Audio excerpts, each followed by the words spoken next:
Hey everyone, welcome back. Today I'm going to tell you an exciting story about how a group of different tribes from the mountains and valleys of Central Asia came together to form a powerful kingdom called the Kara-Khanid Khanate. This wasn't just some simple alliance, it was the beginning of something that would shape history for centuries. It all began way back in the 9th century. Back then, groups like the Karluks, Yagmas, Chigils, Tusi, and others lived in areas that today we know as parts of Kyrgyzstan and western China. They were all different, but they had something in common. They were strong, proud, and looking for a better future. Eventually, they joined forces and created something much bigger than any one tribe could do alone. Travelers and historians from that time even wrote about two powerful Karluk leaders, and some believed they were related to a legendary royal family called the Ashina, who were known for their leadership. Later on, a scholar named Mahmud al-Kashgari even said that one of those leaders might have been a hero named Alp or Tunga, a name that became famous in Kara-Khanid stories. Now, there's still some mystery around the first true leader of the Kara-Khanids, a man called Seljuk Qadir Khan. Some people believe he was from the royal Karluk family, while others think he might have come from a different tribe called the Yagma. There are even historians who suggest he could have been from the Chigil or Ejish tribes instead. No matter what his background was, one thing is clear. He was the one who helped bring all these tribes together and started building this amazing new kingdom. Before this kingdom came to life, the Karluks were living near the Altai Mountains. Over time, they moved toward a region filled with rivers and green valleys called Semi-Reshi. In the year 742, they teamed up with other tribes like the Basmils and Uyghurs to fight against the powerful Gokturks. After some battles and changes in alliances, they finally settled near the Chu River. There, they added even more tribes to their confederation and grew stronger. By the late 700s, they did something very unusual for a Turkic tribe at the time. They adopted a branch of Christianity called Nestorianism. That move made them one of the first Eastern powers to support that religion, and today, archaeologists have found the remains of churches and gravestones in their old cities that show just how serious their belief was. As time went on, by the middle of the 800s, the Karluks had taken control of some very important lands that once belonged to the Western Turks. Their leaders began calling themselves Khans, and many believed they were connected to the legendary Ashina family, which gave them even more power and respect. Meanwhile, other parts of Central Asia were ruled by a dynasty called the Salmonids. But the Karluks didn't stop growing. They spread farther north and east, meeting and sometimes fighting other Turkic groups like the Oghuz and Pechenegs. Their capital city became Balasagun, an important place on the Chu River.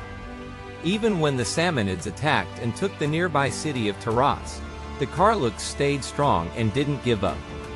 Then, around the year 840, something big happened.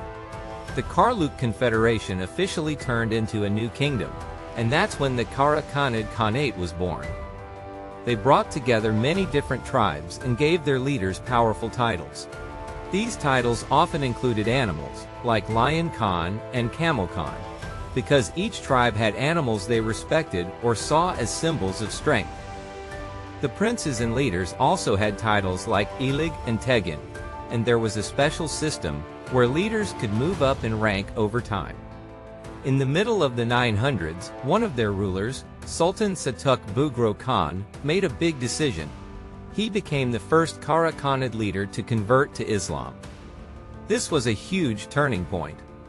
After his conversion, Islam quickly spread through the kingdom, and soon, most of the people followed the new faith. With this new strength and unity, the Kara-Khanid army started taking over important cities like Samarkand, Bukhara, and many others. They became powerful enough to challenge the Salmonids, who had ruled the area for a long time. By the year 1000, Sultan Seljuk Bugro Khan's two grandsons, Nasser and Ahmad, divided the growing empire between themselves. They used the Oxus River as a border to separate their land from the neighboring Ghaznavid Empire. The Kara-Khanid rulers used a system where different parts of the kingdom were ruled by different family members. Some ruled from Balasagun, others from Kashgar, Uzgan, or Samarkand. Each city was like its own center of power, but they all worked together as one big kingdom.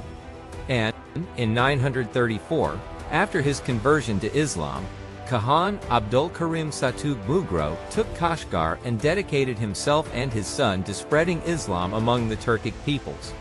By the mid-900s, his son Musa had launched fierce campaigns against the kingdom of Khotan, leading to years of conflict that ended only when Yusuf Qadir Khan finally captured Khotan in 1006, bringing that independent state to its close. Stories from Muslim historians speak of 4 imams traveling from distant Madain to support these efforts, only to fall in battle, testament to the fierce resistance they encountered. In the early 11th century, the once united Kara-Khanid realm split into 2 branches. Ali Tegjin, a son of Hassan Bugro Khan, took Bukhara and the surrounding towns for the Western Khans, while Boratigan, grandson of Nasar, fought to control Transoxiana and made Samarkand his capital. Later, Muhammad Ain ad-Dawla solidified the West's independence, even as Ibrahim Tamsh Khan worked to curb the internal divisions that threatened his line. Meanwhile, the Seljuks rose to power in 1040, but the Kara-Khanids resisted, at times seizing Seljuk towns in Khorasan. Still, pressure from local religious leaders led them to accept Seljuk overlordship in 1089, making Samarkand a vassal city. Yet by the turn of the 12th century, the Eastern Khans briefly rebelled, even capturing the town of Termiz. Not long after, a new wave swept through Central Asia when the Western Liao, or Qara Khitai, arrived. Their leader, Yelu Dashi, crushed the Western Kara-Khanids at Kujan in 1137, and dealt a heavy defeat to Seljuk and Kara-Khanid forces at Katwan in 1141. Though the Kara-Khanids remained as administrators under their rule, with surprising religious tolerance for their Muslim subjects, this shift marked a clear decline in Kara-Khanid independence. The final collapse came in the early 13th century, when the Khwarezm Shahs, once Qara Khitai vassals, overran Kara-Khanid lands.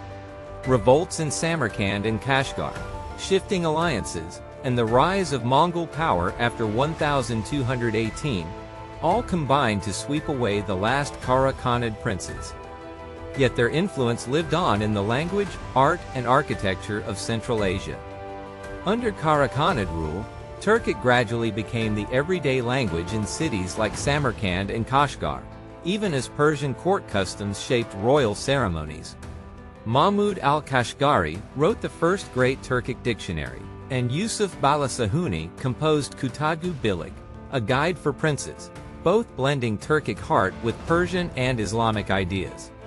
They built madrasas, hospitals, caravanserai palaces, mosques, and the Kalian minaret, leaving monuments that still stand today.